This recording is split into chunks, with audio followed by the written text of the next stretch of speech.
a Friday night. Every seat in the building is taken. The line at the concession stand wraps around the corner. The projection booth is humming.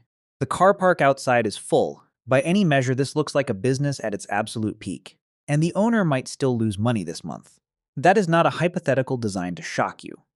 It is the lived reality of thousands of cinema operators around the world, and the reason it happens tells you something genuinely strange and important about how money actually moves through an industry most people assume is straightforward.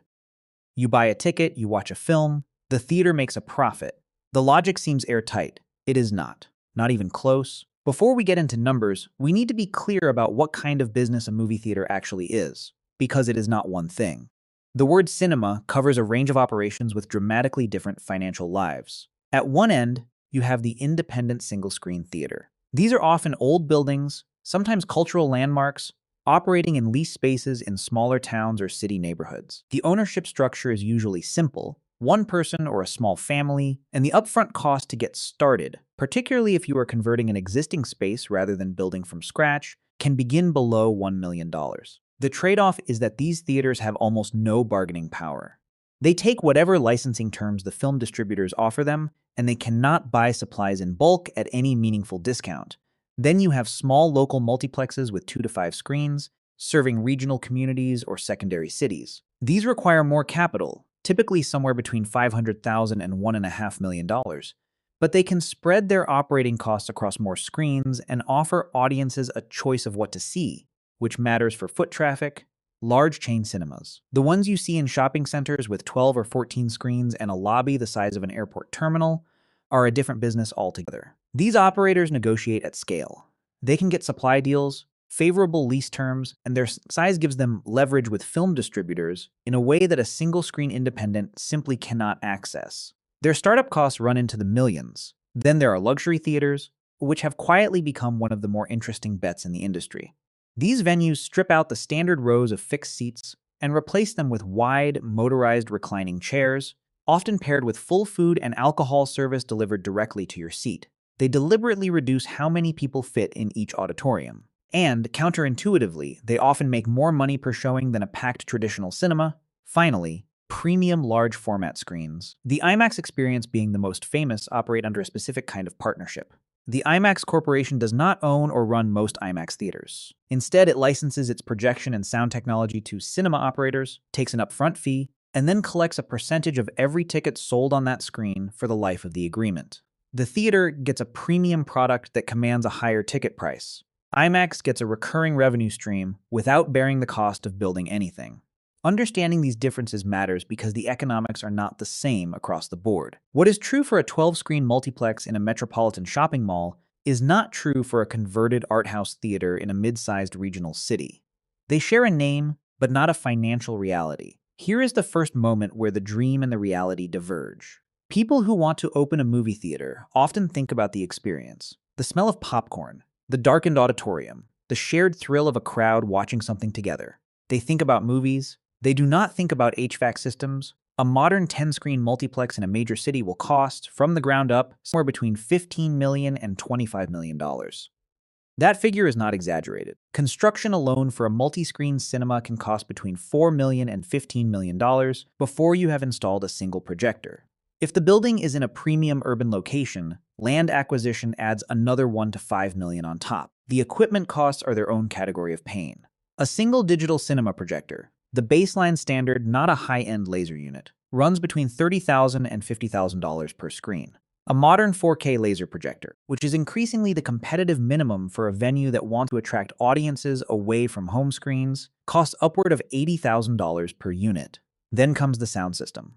A standard surround sound setup runs between $20,000 and $50,000 per auditorium. An upgrade to Dolby Atmos, which is the immersive sound format that many blockbusters are now mixed specifically to exploit, adds another 30 to 50% on top of that cost. Seating is another shock. A standard cinema chair is not expensive, but a motorized leather recliner, the kind that distinguishes a luxury theater from a standard one, costs between $800 and $1,500 per seat. Outfit an auditorium of 80 recliners and you have spent between $64,000 and $120,000 on chairs alone, for one room before the projector, screen sound system, or air conditioning. Joe Masher, the CEO of Bowtie Cinemas, told IndieWire that two of his multiplex's 14 screens sat dark for an extended period because each had a broken projector requiring $40,000 in parts to fix, and attendance at the time did not justify the repair. That is what running a cinema looks like in practice.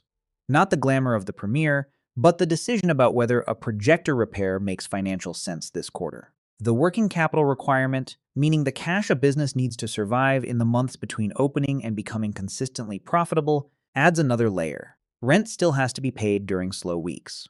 Payroll happens every fortnight, regardless of whether the current film slate is drawing crowds. Industry models suggest a cinema needs between $500,000 and $2.5 million in working capital reserves just to handle the gap between launch and stability. Experienced real estate investors say that for retail businesses, the three most important factors are location, location, and location. For cinemas, the principle holds, but the specifics are complicated. A cinema in a downtown high-density area benefits from foot traffic and public transport access. It does not need to provide parking, which saves money on construction, but it pays for that privilege. Commercial lease rates in dense city centers run anywhere from $35 to $60 per square foot annually, and many leases include annual escalation clauses that push the rent up by around 10% per year, regardless of whether the cinema's revenue grew to match it. A cinema anchored inside a shopping mall gets steady foot traffic from retail customers who are already in the building and may decide on impulse to see a film. Mall leases are generally cheaper than standalone downtown locations, typically $21 to $26 per square foot, and the parking infrastructure is shared, which means the cinema does not bear that cost. The trade-off is that the mall operators' fortunes affect the cinemas. A struggling mall with empty anchor stores has less foot traffic for everyone inside it. Suburban locations offer lower real estate costs, sometimes as low as $13 to $18 per square foot, but they depend almost entirely on car access, require large parking areas, and tend to spike on weekends while sitting near empty on weekday mornings. The cinema has to staff and heat the building regardless. Small-town locations present their own paradox. Lease costs can be genuinely low, $5 to $12 per square foot, but the audience is limited, price sensitivity is high, and there is essentially no buffer if a film season underperforms. In a small town, a bad film year is not an inconvenience, it can be existential. Now we reach the part of this story that surprises almost everyone. When you pay $12 for a cinema ticket, the theater does not keep $12. In fact, in the opening weeks of a major release, the theater may keep less than $5 of that $12. Sometimes less. Here is how the system works. Movie theaters do not own the films they show. They rent them. The company that handles this is called a film distributor, often a division of the same studio that made the movie. The distributor and the theater negotiate a licensing contract for each film, and that contract specifies what percentage of every ticket sold goes back to the distributor. For standard releases in the middle of their run, the split averages roughly 50 to 55% to the distributor, leaving the theater with 45 to 50% of each ticket. That is the baseline for major blockbusters in their first week. The opening weekend of a Marvel film, a Star Wars release, a major franchise sequel, the distributor's share climbs significantly. Studios know that the biggest attendance will come in the first 7 to 14 days, when the cultural conversation is loudest. They price that leverage accordingly. In the first week of a major release, the studio's share of each ticket can reach 60 to 65%, leaving the theater with 35 to 40 cents of every dollar spent at the box office.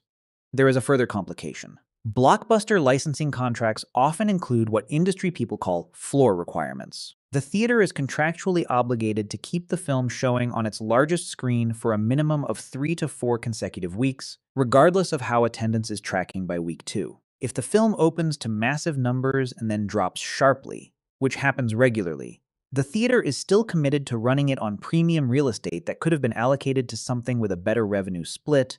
The net effect is this. The films that generate the longest line are often the films generating the thinnest margins per ticket for the theater.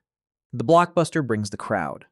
The crowd is then the product being sold to the concession stand. A cinema owner once told an interviewer, and many cinema owners have said some version of this over the decades, that he was not in the movie business. He was in the popcorn business. The movies were there to bring him customers. This is not a figure of speech. It is the actual financial structure of the industry. The gross margin on a large bucket of popcorn is extraordinary by any standard. The raw ingredients, corn kernels, coconut oil, flavoring, and the paper tub cost somewhere between 30 and 45 cents to produce. The bucket retails for $8.50 to $9.50 at most major cinemas. The markup is more than 1,200%. The gross profit margin on that single transaction exceeds 90%. A large fountain drink costs the theater less than 35 cents to produce. Carbonated water, flavored syrup, a cup, a lid, and a straw. It sells for $6 to $7. The margin is comparable to popcorn. Academic research on exhibition economics has found that concessions account for roughly 20% of a theater's total gross revenue, but represent between 40 and 85% of its total operating profit. Every dollar from concessions stays entirely with the theater. There is no distributor taking a share. There is no sliding scale licensing agreement. A $9 tub of popcorn is, in the language of finance, a clean transaction. The architecture of the cinema lobby is not accidental. The concession stand is placed between the entrance and the auditoriums. The display cases are illuminated. The menu boards are positioned at eye level, with smell as the primary marketing tool. Combo deals, the large popcorn paired with 2 large drinks, are priced not primarily to offer customers savings, but to increase the total size of each transaction. The perceived value is real, but the pricing is carefully constructed to maximize how much cash each patron leaves on the counter. Approximately 70% of moviegoers make a purchase at the concession stand. For a cinema operator, that number is everything. It is what determines whether a given showing was actually profitable. In recent years, the smarter end of the cinema industry has made a counterintuitive bet. They have been removing seats. A standard auditorium fitted with traditional fixed chairs might hold 200 people. Convert that same room to motorized recliners, and you might fit 80. You have eliminated 60% of your seating capacity. By conventional retail logic, you have cut your maximum revenue per showing by 60%, except that is not what happens. The luxury seat commands a ticket premium. Where a standard seat might sell for $12, a recliner seat is priced at $15 to $20. The auditorium that used to seat 200 and charged $12 per ticket had a maximum theoretical revenue of $2,400 per showing if sold out. The converted auditorium seats 80 people at $18 per ticket, a theoretical maximum of $1,440. But, and this is the critical variable, the converted auditorium fills more consistently. Research on luxury cinema conversions has found that the renovation can increase average attendance by 40 to 80% compared to the pre-conversion baseline. An 80-seat recliner auditorium running at 80% occupancy, 64 seats, earns more per showing than a 200-seat traditional room running at 30% occupancy, 60 people. And the recliner patron, who has already paid a premium to be there, tends to spend more at the concession stand. The industry overall has reported that well-executed recliner conversions increase total revenue per showing by 20 to 30% even after accounting for the seat reduction. The logic that more seats equal more money turns out to be wrong once you account for the relationship between comfort, occupancy rates, and per patron spending. Revenue is only half the equation. The other half is the monthly weight of what it costs to stay open, regardless of whether anyone shows up. The electricity bill is the first surprise. A multi-screen cinema is an enormous consumer of energy. The air conditioning alone, required to manage the thermal load of hundreds of people in sealed, darkened rooms, accounts for 45 to 55% of the total electrical consumption of the building. The United States Department of Energy data places movie theaters among the highest energy intensity commercial buildings in the country, with a median consumption of 112,000 BTU per square foot per year. For a large multiplex, that translates to monthly electricity costs in the tens of thousands of dollars, 12 months of the year, slow weeks included. Staffing is the other major variable cost. A cinema requires multiple overlapping workforces: ticketing staff, concession workers, ushers, cleaning crews who turn around each auditorium between showings, projection technicians who manage the digital servers and ensure the technical playback is correct, and management across all of these functions. Because cinema attendance is highly clustered. Friday and Saturday evenings are packed, Tuesday mornings are not. Scheduling labor efficiently is a genuine operational challenge. Overstaffing during slow periods erodes margins. Understaffing during peak periods damages the customer experience and reduces concession revenue. Lease payments are fixed. Whether the cinema sells out every showing for the month or runs at 15% occupancy during a weak January, the landlord receives the agreed rent. For a cinema in a shopping mall paying $25 per square foot on 30,000 square feet of space, that is $750,000 per year, approximately $62,000 per month, going out the door before a single ticket is sold. Maintenance never stops. Projection equipment requires regular calibration, filter replacements, and technical servicing to meet the digital cinema playback standards that distributors require. Carpets in high-traffic areas need regular deep cleaning and periodic replacement. Recliners, mechanical systems, cup holders, and seat controllers break down and require repair or replacement. A high-end motorized seat can cost up to $1,000 to replace when it fails. Commercial kitchen equipment for theaters offering food service has its own maintenance cycle. All of these costs, rent, utilities, payroll, maintenance, insurance, licensing fees, marketing, continue at roughly the same level whether the cinema is in the middle of a blockbuster summer or grinding through a slow February with minimal releases on screen. The cinema business runs on a deeply uneven calendar, and this is one of the structural vulnerabilities that outside observers consistently underestimate. The industry has two reliable peak periods. The summer corridor, roughly May through August, is when Hollywood concentrates its biggest releases, knowing that school holidays drive family attendance, and that the heat sends people indoors looking for 2 hours of air-conditioned entertainment. The second peak is the holiday season, mid-November through to New Year's, when studios release prestige films chasing awards attention alongside family blockbusters, targeting school break audiences. During these windows, a well-positioned cinema can run at 60 to 80% occupancy, concession sales are high, and the combination can generate enough operating surplus to sustain the business through the rest of the year. The shoulder seasons are brutal. January and February are historically the weakest months in the theatrical calendar. Studios use these months to dump films they have limited confidence in, or hold back entirely while the calendar resets. A cinema facing a weak January must cover its full fixed overhead, rent, utilities, payroll on a fraction of its peak revenue. The cash it generated in December is the cash keeping it alive in February. This seasonal imbalance creates a business that is structurally dependent on a small number of very good weeks each year. A cinema that has 3 weak summer weekends does not make that back in September. A cinema that has 2 slow holiday weekends cannot absorb the shortfall the following month. The financial architecture requires peak periods to perform. When they do not, for any reason, the damage is disproportionate. Theater operators are, in economic terms, downstream distributors. They do not create the product. They do not finance it, develop it, or control its release date. They simply exhibit what Hollywood decides to make and when Hollywood decides to release it. This dependence creates a risk that no amount of good local management can entirely offset. When the major studios produce a weak slate, whether because of creative failures, production delays, or external disruptions, theater attendance drops across the entire industry simultaneously. Regardless of how well any individual cinema is run, the writers and actors strikes that ran through much of 2023 reduced the pipeline of new films significantly, with their effects felt into 2024 and 2025 as productions that were halted took time to complete and reach release. The box office in 2024 came in at approximately $8.5 billion, down 3% from 2023 and still well below the pre-pandemic peak. Early 2025 data showed revenue down a further 5% from the same period in 2024. No cinema operator can program their way around an industry-wide content shortage. The parallel risk is what happens with any individual major release that underperforms expectations. A film with heavy marketing expenditure that fails to connect with audiences can cause a cinema to carry it on prime screens for weeks. Under the terms of the licensing contract, while attendance falls, the theater is committed to the space allocation even when the performance no longer warrants it. For most of cinema's history, a film's theatrical run had a guaranteed exclusivity period before it became available to watch at home. Before the pandemic, that period was standardized at roughly 90 days. A film opened in theaters in week 1. For the next 3 months, the only way to see it was to buy a ticket. Home video, pay-per-view, and streaming releases followed only after that window closed. This exclusivity was the cornerstone of theater economics. It gave audiences a reason to leave the house and pay a premium for the experience. It was the foundation on which the entire business model rested.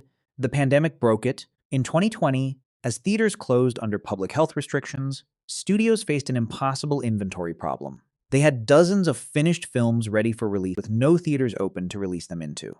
Some went directly to streaming services. Others were released on premium video on demand at home, bypassing the theater entirely. AMC, the largest cinema chain in the United States, eventually agreed to a deal with Universal Pictures that allowed films to move to home rental after as few as 17 days. A radical departure from the 90-day standard. Once that concession was made, it became the new baseline for negotiation.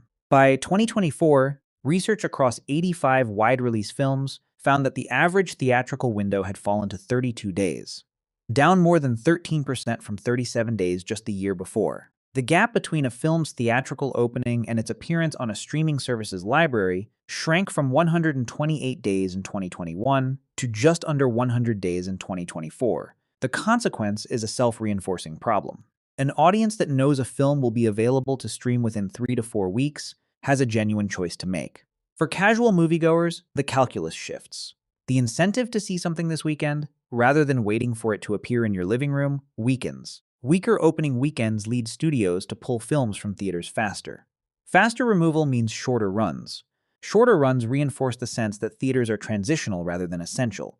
The Variety analyst covering the industry put it plainly: shorter windows are the reason the post-pandemic recovery has taken far longer than expected. A view echoed by AMC's own chief executive, who somewhat ironically had been among the first to accept the shortened window terms in 2020 and was now arguing publicly to reverse them. In March 2020, nearly every movie theater on Earth closed simultaneously, not one or two.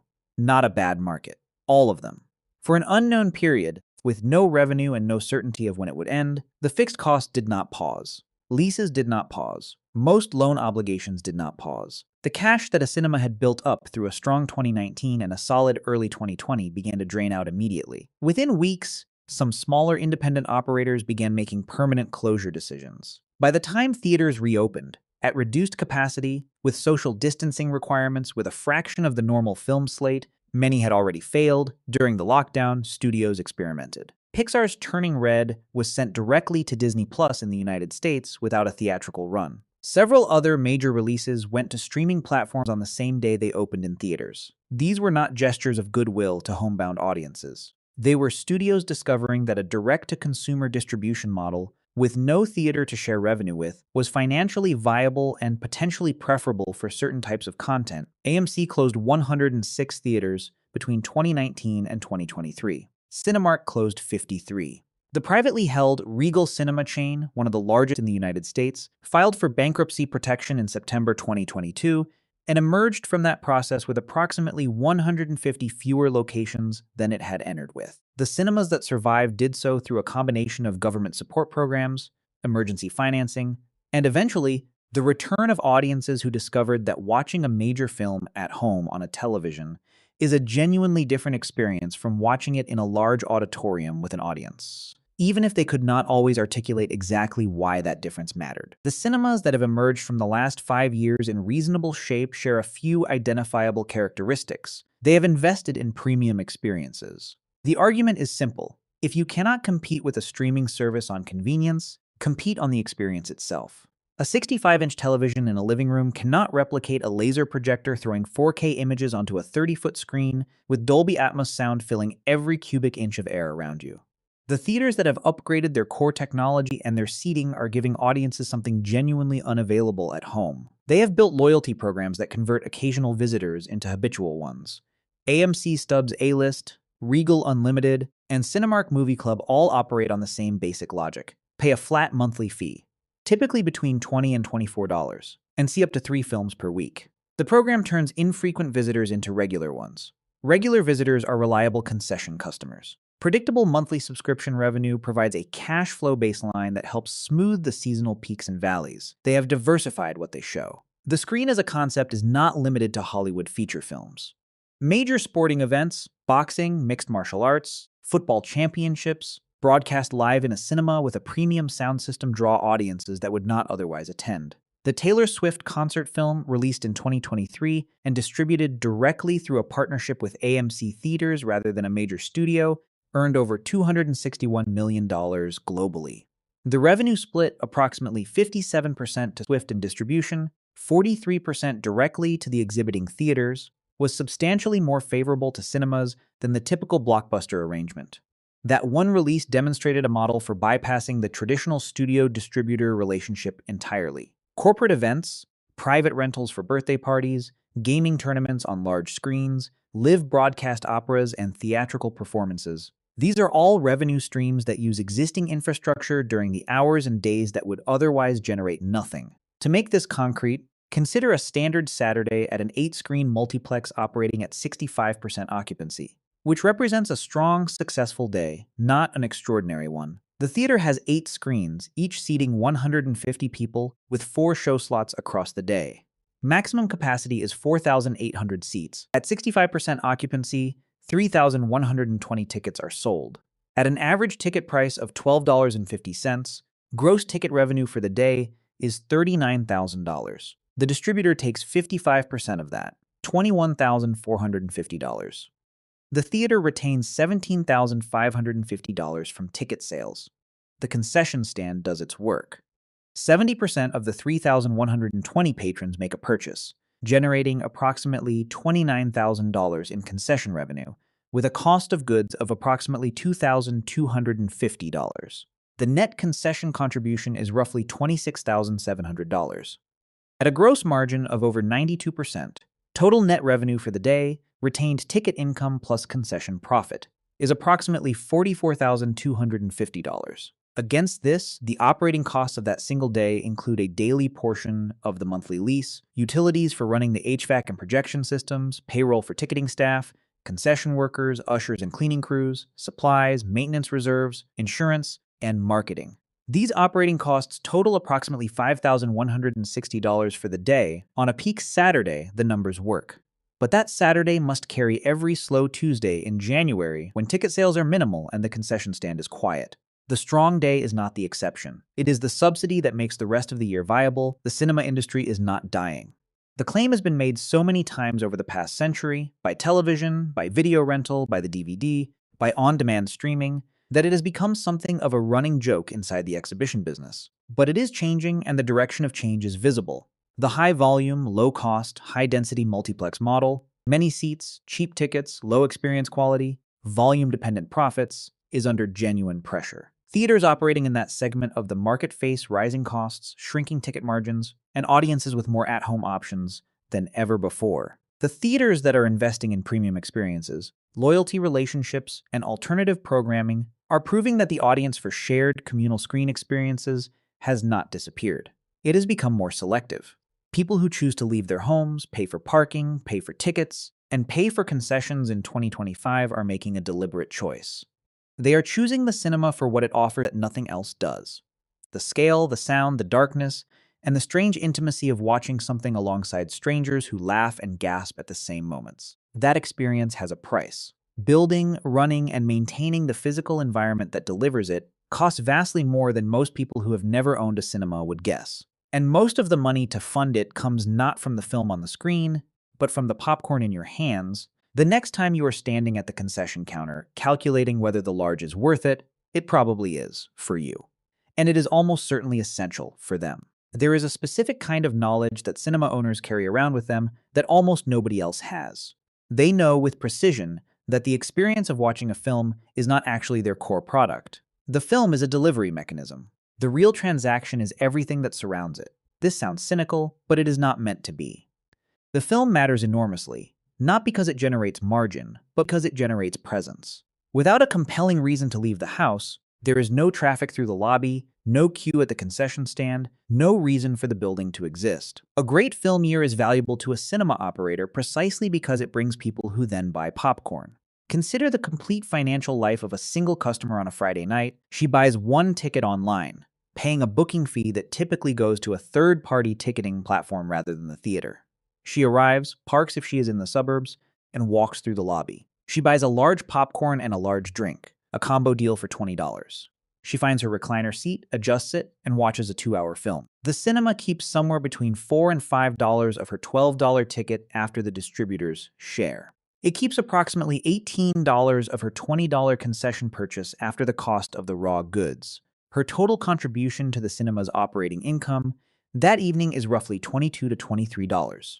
About $2 from the ticket and $20 from the snacks. The building that delivers this experience costs tens of millions of dollars to construct and millions more per year to operate. The economics only work because that transaction is happening simultaneously in 7 other auditoriums across 4 separate showtimes, several days per week, 52 weeks per year. Now consider her in January, on a cold Tuesday afternoon, when the most recent releases have been on screen for 3 weeks and the cultural conversation has moved elsewhere. The auditorium has maybe 20 people in it. The concession stand sells a fraction of what it sells on a peak weekend. The projector still runs. The air conditioning still runs. The staff are still being paid. The lease payment is still the same. This is the Tuesday problem, and every cinema operator lives with it. A Friday night in July subsidizes every Tuesday night in January. The calculation is never about whether any single showing is profitable. It is about whether the aggregate, across the full calendar, across all 8 screens, adds up to a number that clears the fixed overhead and leaves something behind. When everything aligns, the film slate is strong, the seasons cooperate, the blockbusters are genuine crowd pullers, the loyalty programs are driving repeat visits, and the concession conversion rate is high, the numbers work. When one or two of those variables fail at once, the losses can be significant. When all of them fail simultaneously, as they did during the pandemic, the losses can be existential. What the cinema industry illustrates at its core is a specific kind of economic structure that appears in several other industries. The primary product is low margin or even loss leading, and the real profitability is built around a secondary product that depends on the primary product for its customer base: razors and blades, printers and ink cartridges, airline seats and business class upgrades, theme park admission, and food and merchandise inside the park. The primary transaction gets the customer in the door. The secondary transaction is where the money lives. In cinema, the mechanism is unusually visible if you look for it. The movie is showing. The concession stand is open. The two facts seem incidental to each other, but they're structurally linked in a way that determines whether the building stays solvent. The people who understand this best are the ones who have sat in a cinema owner's position, watching the distributor invoice arrive for last month's blockbuster and doing the arithmetic. The ones who have paid a $40,000 repair bill for 2 broken projectors while deciding whether the audience numbers justify opening both screens. The ones who have staffed for a busy Saturday and then watched rain keep people home. There is also the question of whether cinema is a good investment, and the honest answer is, it depends entirely on which version of cinema you are investing in. The standard high-volume multiplex operating on thin ticket margins and hoping for consistent concession sales faces a structural headwind in 2025. Rising lease costs, compressed theatrical windows, and a slowly recovering film slate all work against the volume-based model. These theaters succeed when everything goes right and struggle badly when any piece of the machine falters. The boutique luxury cinema, well-located, premium-seated, offering food service and a curated program of films, events, and alternative content, faces a different set of pressures but also has access to tools the volume multiplex does not. Higher per-patron spending, premium ticket pricing, private rental revenue, and a loyal membership base can all contribute to a more resilient financial structure. These operators are, in effect, running a premium hospitality business that happens to show films rather than a cinema that happens to offer comfortable seats. The third category, the alternative content venue that aggressively programs concerts, sports, gaming events, and corporate functions alongside traditional film releases, is the most interesting development in exhibition economics in the past decade. These operators have recognized that the asset they own is a large, high-quality communal screen with excellent sound in a building people can gather in. That asset is valuable for more purposes than Hollywood releases. The question is whether the operational complexity of managing multiple content verticals is worth the revenue diversification it provides, and the evidence so far suggests it often is. There is a dimension to the cinema business that does not show up in any financial model, and it is the dimension that explains why the industry has survived every technological disruption since the arrival of home television in the 1950s. Watching a film alone is a private experience. Watching it in a room with several hundred strangers who react simultaneously, who laugh at the same line, go silent at the same moment, gasp when the same image appears on screen, is something fundamentally different. The behavioral economists call it social facilitation. Neuroscientists study the way shared emotional experiences synchronize brain activity across a group. Cinema owners simply call it why people come back. Every technology that was supposed to kill the cinema gave the audience a more convenient, cheaper, more private option. And every time, a significant portion of the audience kept going to the cinema anyway. Not because they had to, because the experience of sitting in the dark with other people, watching a large screen, with the world outside the building temporarily suspended, was something they wanted that their television could not provide. Television arrived in the 1950s and was supposed to empty theaters. Attendance declined, then recovered. The VCR arrived in the 1980s and was supposed to eliminate the theatrical market. The theatrical market grew. DVD and then Blu-ray offered studio-quality home viewing. Box office revenues continued to climb. Netflix and streaming arrived in compressed theatrical windows, and the industry is navigating that challenge now with some genuine difficulty, but also with evidence that audiences still value the cinema experience when it is delivered well. The theaters that understand this are not in the film exhibition business. They are in the shared experience business. They use film as the anchor, as the thing that brings people together and justifies the gathering. Everything else, the lobby, the concession stand, the seats, sound, the light show on a Friday night, is the environment they build around that anchor to make the experience worth leaving home for. The dream, the darkened room, the collective experience, the magic of cinema is real. The business that delivers it operates in a world of thin margins, fixed costs, and structural dependencies that the audience, quite reasonably, never thinks about while the credits are rolling. This is not a failure of the industry. It is the industry. And the fact that it continues to exist, continues to adapt, and continues to find ways to draw people out of their homes and into a shared space in an era when they have more reasons than ever to stay in. That is, in its own way, a more interesting story than most of what plays on the screen. The next time you buy that large popcorn, you are not overpaying for corn, you are paying for the building around you, you are paying for the sound system that made that moment land the way it did, you are paying for the 80 people sitting in the dark with you who made it feel like something more than watching a film. And somewhere, in an office doing spreadsheets at 11 in the morning, a cinema owner is very grateful that you did.